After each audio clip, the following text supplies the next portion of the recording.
All right, back for another week of Let 'em Run. There's my guy Fred York. Sean, Uh, how's it going?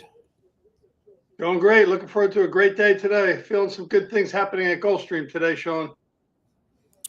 And we gotta follow us on YouTube, Capital Sports Network. Follow us on the X at Let 'em Run. Let_M_run. And then Fred is on Instagram as well now. Uh, Yes, I'm sir. on I'm on all these sites at the Prodigal Show. I have about 15 X accounts. One day I'll post them all so everybody can follow me on every account, but I have to do a lot of work to even track some of those down at this point. About Accounts dating 16, back to 16 accounts. All right. yesterday was my Twitter anniversary. I've been on since 2009, so Right. I'm one of the OGs of Twitter and X. Oh, you're an 16 OG. There's no doubt. You're an OG. Absolutely, Sean. Well, congratulations on your six, anniversary. 16 years on that godforsaken app. So and I'm still here. So um, we're gonna talk about well, first of all, I mean, I guess the big news is the Rebel Stakes moved from Saturday to Sunday due to Right. the Yeah. weather. Just a little bit cold and icy. Looking at the weather for today and then tomorrow, obviously it's going to be a lot nicer tomorrow. The weather's starting to Okay. thaw in the Yeah. Northeast, so I obviously that's pretty big news. I mean, when you have to move a race like that and everyone's maybe traveling for this race and the horses are traveling and the trainers are traveling and there's other things going, listen, the trainers are in other races on Saturday and Sunday. It's Absolutely. logistically Yeah. not the easiest thing in the world Logistically, to do. kind of a So nightmare. But yeah, they did yeah. the right thing. They did They the did, right thing. ultimately, yes. It's one of the bigger Derby preps so far. Obviously, 50 points to the winner. The whole card was moved from Saturday today to tomorrow.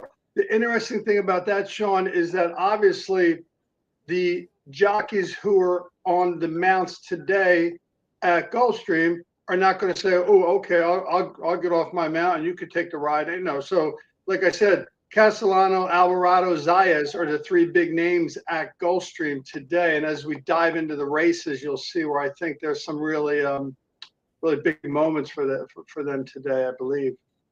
Yeah, I mean, look, for the jockeys, they have an extra. Really, they were supposed to be at this race on Saturday, so now you get an extra day of racing. So I mean, Sure. look, either way, I guess they would have been racing Sunday, but we'll start at Gulfstream with race 8. Obviously, the first of the pick 5 here. Yes, sir. It's at late. It's a later starting race. Usually for us, we're kicking off around 2 o'clock. This is 4:13 Eastern time. You know, optional claiming 25,000, and we talk sometimes about the 6 furlong. This is 5 furlong. This is Usain Bolt sprint here. Usain Bolt for the horses. These It's horses short. are It's a short run. It'll be over quick. Probably take less than a minute to run. Obviously, there's some speed in this race, as there always is in short races. There were two scratches here. The scratches of the five and I'm sorry, the 4 and the 6 made a big, not a big change, I should say, an additional reason why I like the 9 horse even more so now. Aspiron at 7-2 morning line. No way he's going to be 7-2 by the time this race goes off.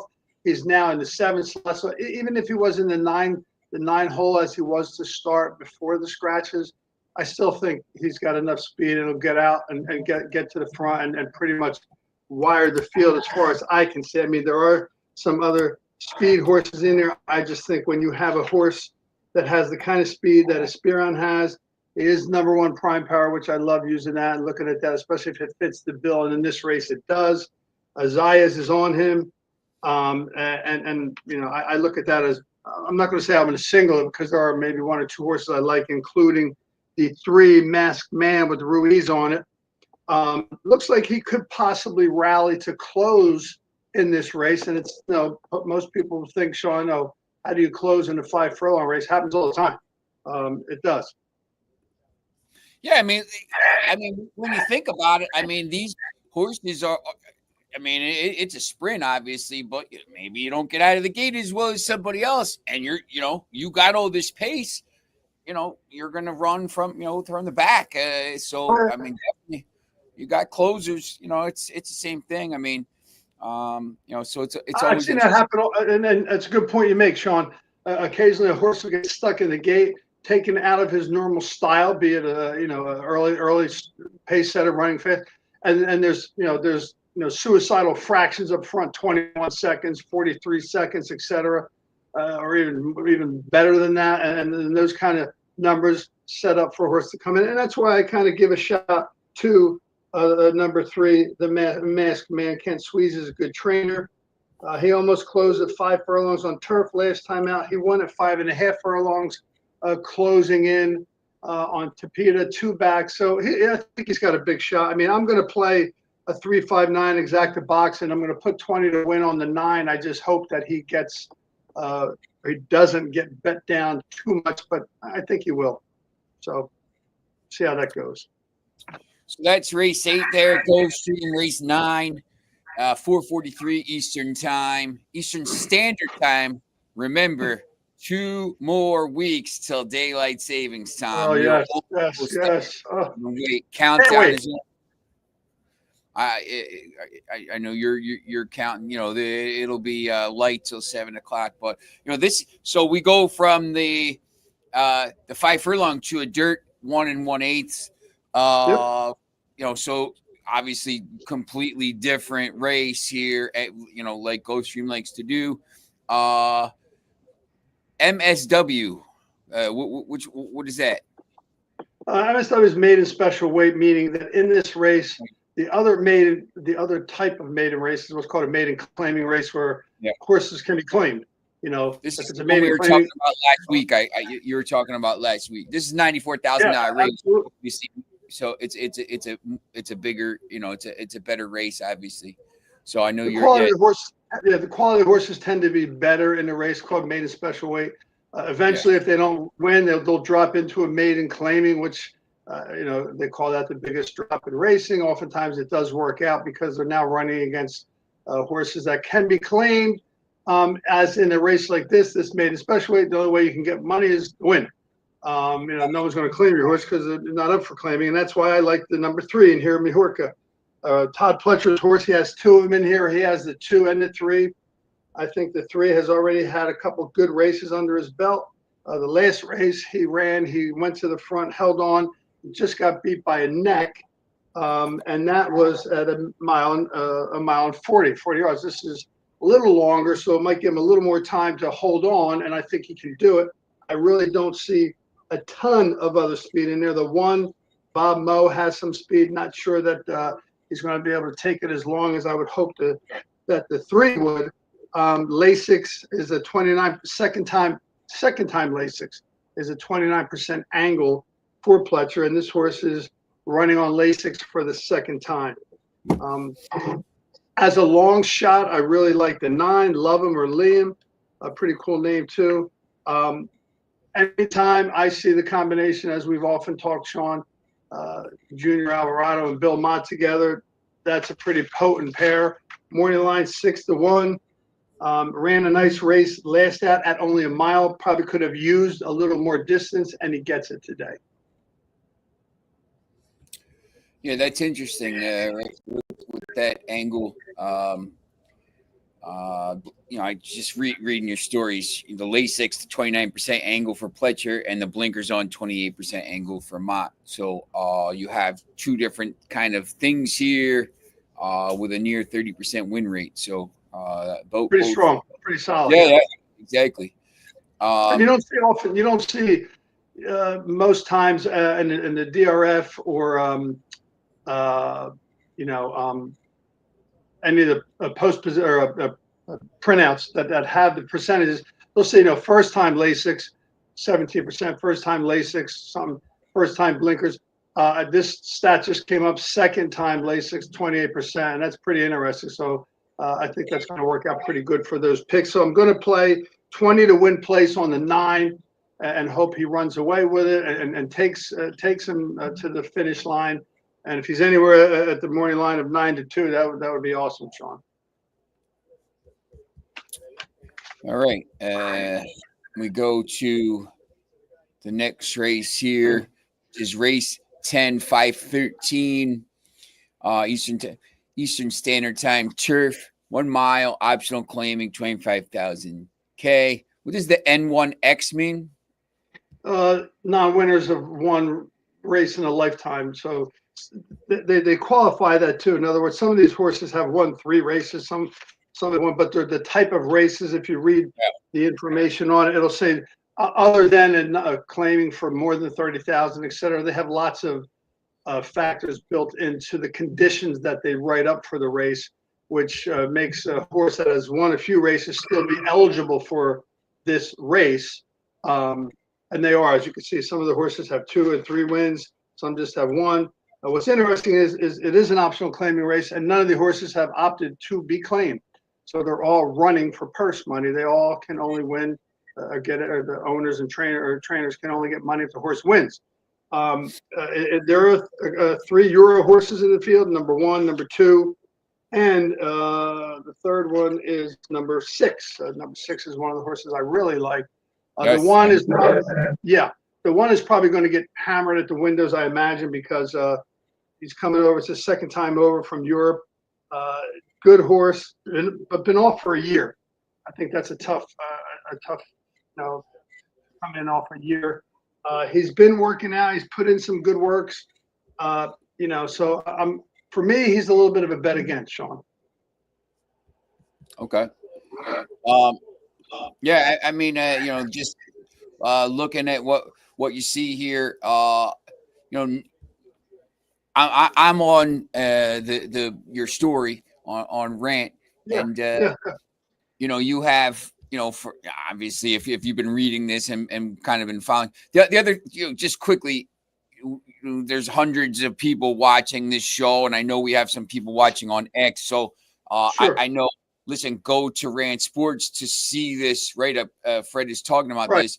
We do, I would assume most people watching this have, a decent basis of knowledge for betting on horses and stuff like this. Obviously, there's probably, because of the X and the amount of people that are watching, there's probably some people that are new to this. And so, we if I see something, what does N1X mean, or what does MSM, just so that people understand what this is when they're going out there to bet. Because I know, basically that's why. So, if you're Jimmy Mayer, if you're watching, you don't need to know what this stuff is. This is for, the guys like Bing and stuff like that who, don't really know what's going on. And, we gotta, explain it. But, the other thing I wanted to say is, we've been picking, you've been picking winners here. It's more like long shot plays. Is that kind of this is a tougher race to call, I guess, right? Tough race to call. Again, with the Euros in there, they're going to get looked at the 1 and 2 horse. Obviously, class. I like the 2 better than the 1, just because he hasn't really been. He's been off a little while. But he's been working out, and this is his first time in North America racing. He also gets Lasix for the first time, which they don't do that in Europe. And I think that could give him a pretty good edge. And he's actually, if you look at his lifetime stats, raced 14 times, 3 firsts, 3 seconds, 4 thirds. He's a pretty quality horse. So if you wanted to use a horse in the mix with the 2 long shots I like, I'd say I would use the 2. And again, I like the 10. Again, Mott and Alvarado teaming up together. He is the lone E per Brisnet, which I follow a lot in terms of speed. The workouts are steady. It's his first time on turf. That may be a little bit of a negative. His breeding is not really super solid turf, but I think Bill Mott knows where to put horses. And if he finds out this horse has a chance to run on turf, he puts him there. He knows he doesn't put him there to lose. So he did do his last workout on turf. He didn't, do too badly. So I got to believe Mott's putting him on turf because he thinks he's going to run a big race.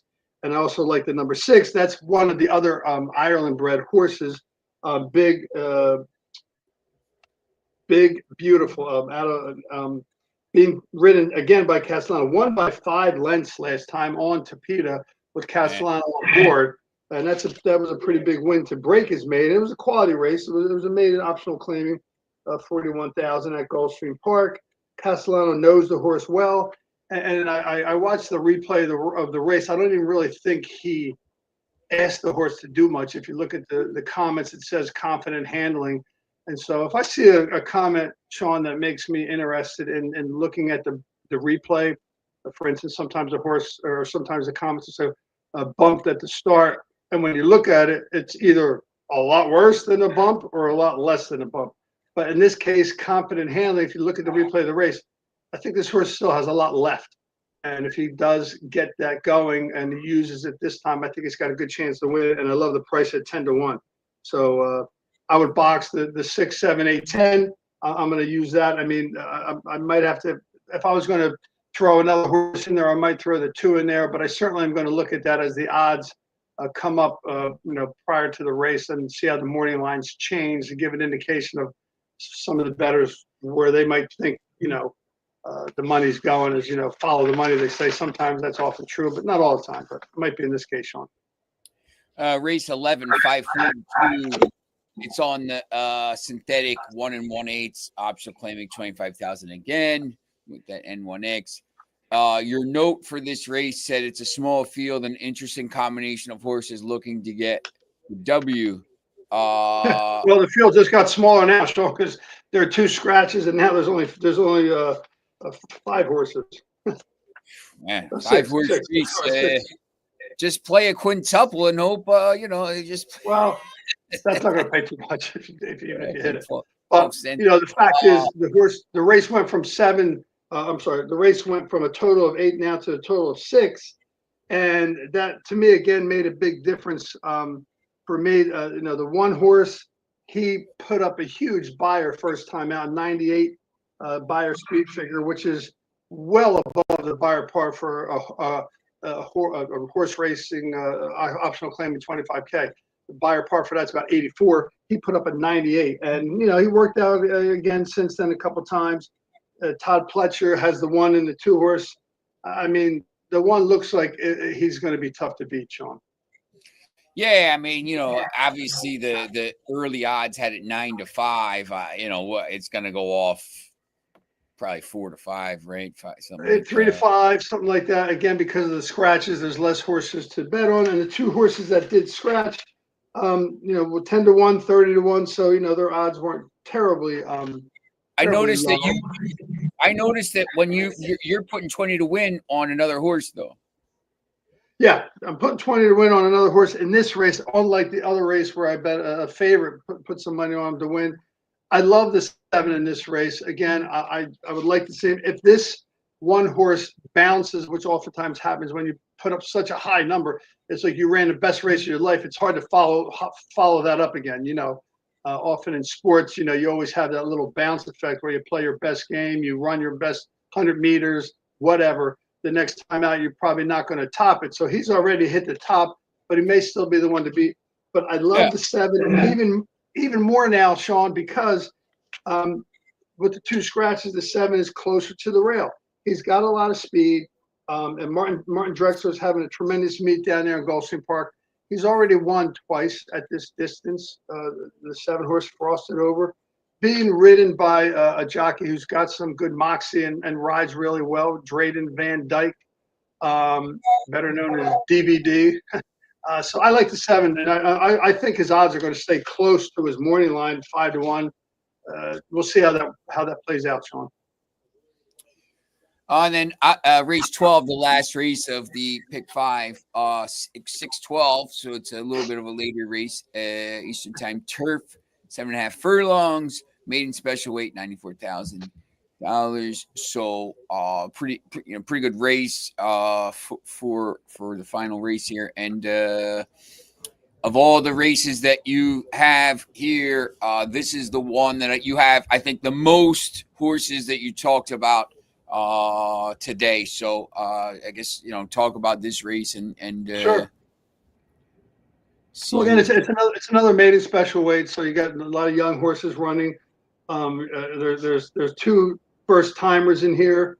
A couple of them are a little more attractive than others.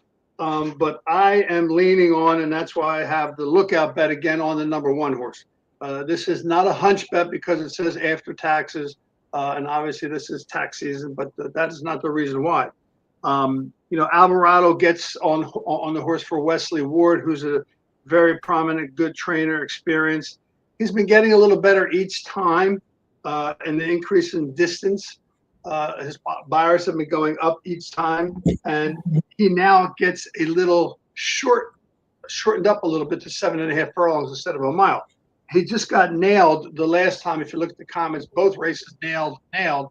And I think with this only being 7.5 furlongs, while that may not seem like a big deal, I think he's on the rail. He's got the speed. I think he's probably the speed of the speed. And I really don't see him losing this race if he gets out clean.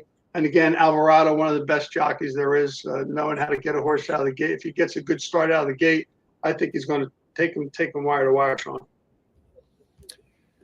And then your second choice, Tomasello, in the race, and then I see a long shot. Did the added entry Dublin's Night get in? He did not get in. He was actually the number one prime power. He was scratched. Thank you for pointing that out, Sean. He was scratched. Otherwise, if he was in, he would have been probably the number one pick by quite a bit. He did not get in. The number 6, Tomasello, again, Castellano gets on him. He closed on Tapeta last time out for a first time going long. He was a sprinter. He went 1 mile and 16th last time out on Tapeta. Lost by a neck. Otherwise, if he won, he would have been here and made a special way. But he lost by a neck. Castellano stays on him. So if you look in that comment line, Sean, it does say bumped at the start. And if you look, he did get banged around a little bit at the start. Also has a better post this time. He was on the 11th slot last time, way outside. Tough to win from that wide in a long race. He gave it his best effort, even after getting bumped a little bit. The 10 horse kind of came out. If you watch the replay, it wasn't terrible bump, but enough to get him, get him off to a bad start. And in this race, being in the 6 hole, I think that's a big advantage for him. And then anything about Abundance? Yeah, he closed nicely as well last time out. If you look, he had a good post last time out, 1 mile 16th on Tapeta. Zayas, again, between Zayas, Castellano, and Alvarado, those 3 guys are going to win a lot of races today, or at least finish first, second, or third. But I think this horse has a good chance to close into any of the speed that's there, although I don't think there's enough speed in this race for him to find an opportunity to close into. The 3, Golden Channel, has some speed.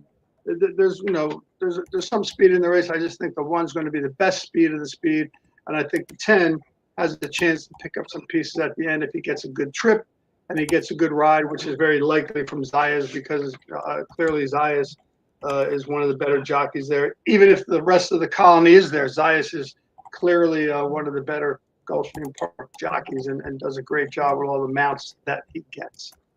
So that's how I shaped that race up. You want to talk about the Rebel tomorrow? Yeah, are you just quickly? I mean, you're gonna go. I see a $50 win bet on 1. Is that you still gonna go with that?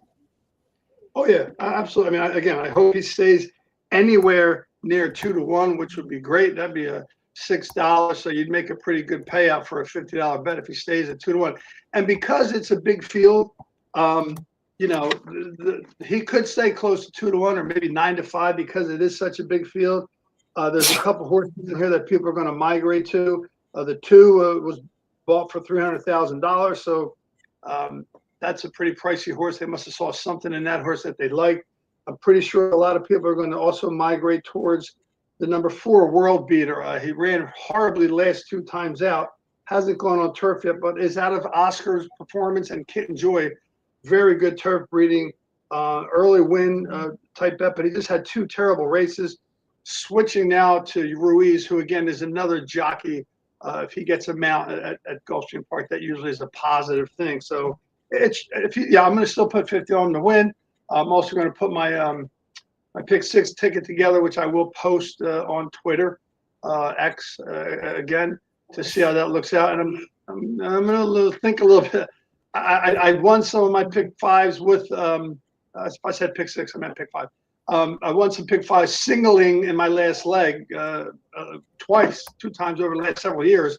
One of them being a very big one, and that allows you to go deeper in the other races if you really have a strong opinion like I do on this one horse. I'll dig into it a little bit more before I put it up there. But right now, I'm thinking I might do that, which will again give me and anybody who looks at that ticket a better chance to spread out in some of those tougher races. Even though even one of the other races, it looks like there's one or two races where it could be like a sure winner, but there is no such thing as a sure winner. But you know what I mean? If you have a strong opinion, right, Sean? Yeah, that's right. So yeah, I mean, let's talk about the Red Bull. It's obviously tomorrow. It's what time is that race tomorrow? 6:23 Eastern Standard Time. 6:23. Later, getting to the end of the daylight there. There's been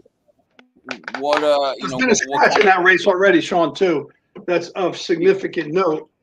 This horse because of the change in days, or no.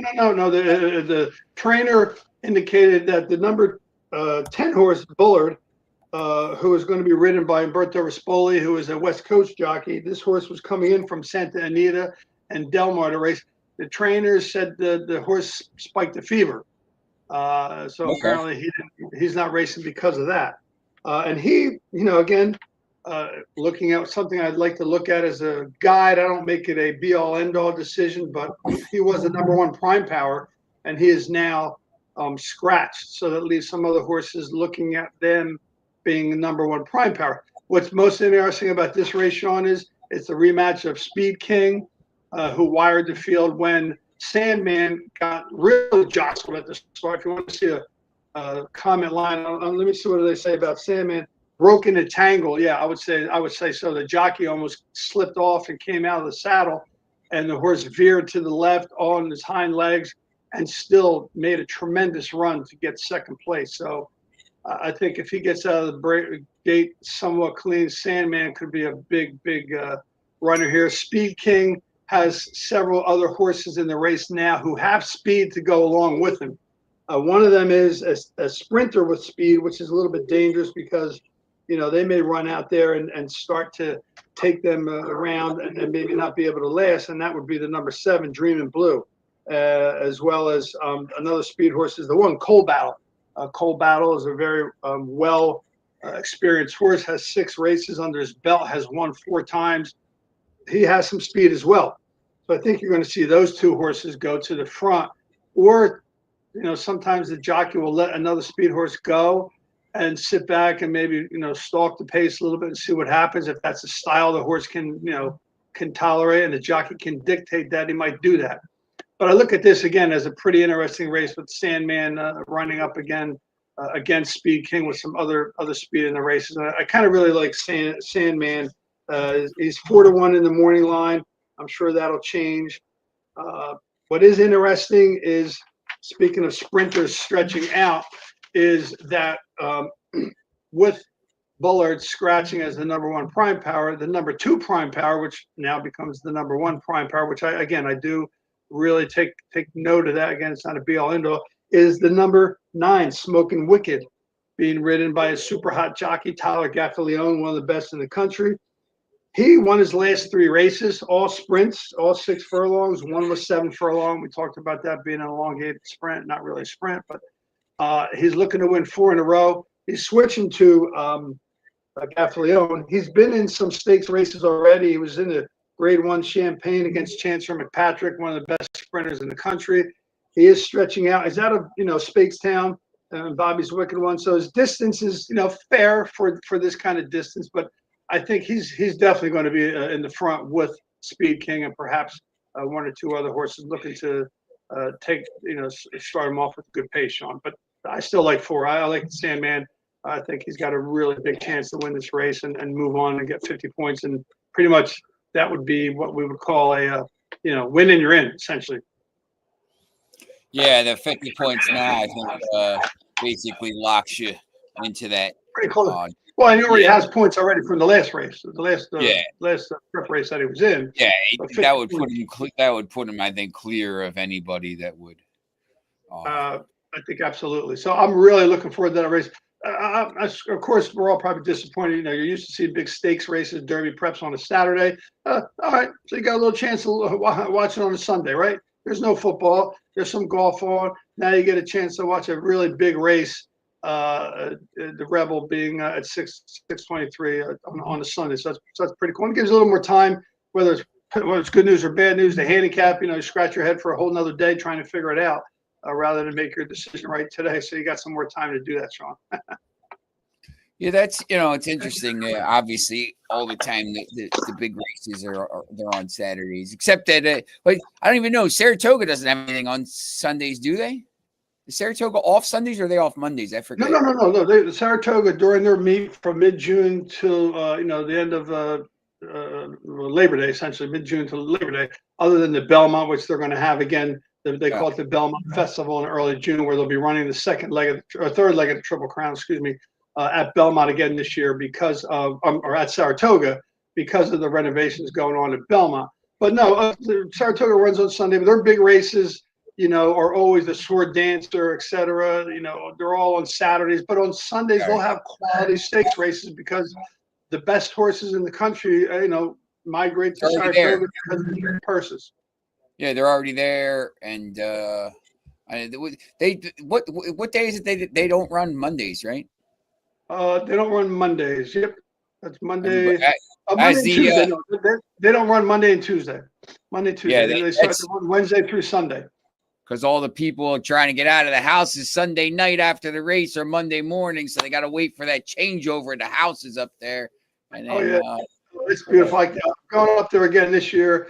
I know I've been up there several times with you. I mean, if you want to talk about a beautiful place, besides the great horse racing, is the whole atmosphere up there on Broadway, the main street there, and the restaurants, the shops, the people. You could sit down anywhere next to somebody and have a great conversation about who they like in the race, why they like the horse in this race, how they lost the last race by a nose, whatever. It's just a great time, Sean, and I know you know that because you've been there. So. My friend from Columbia, Effie Colios, Efrosini Colios, is a doctor up in Saratoga. So, hey. Oh, really? Yes. So, looking forward to going there again.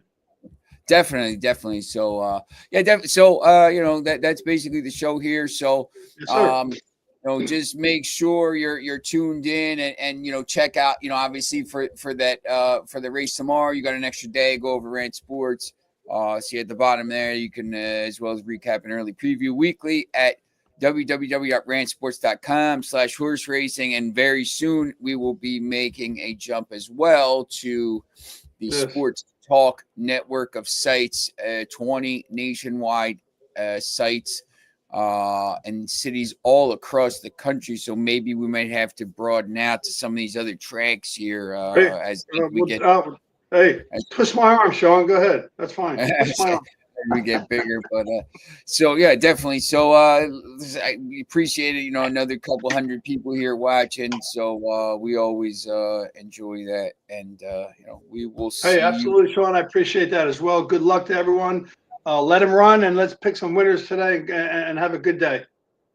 Definitely. Let's see if we can find the right closing for the day. I don't see it, but we're gonna go here.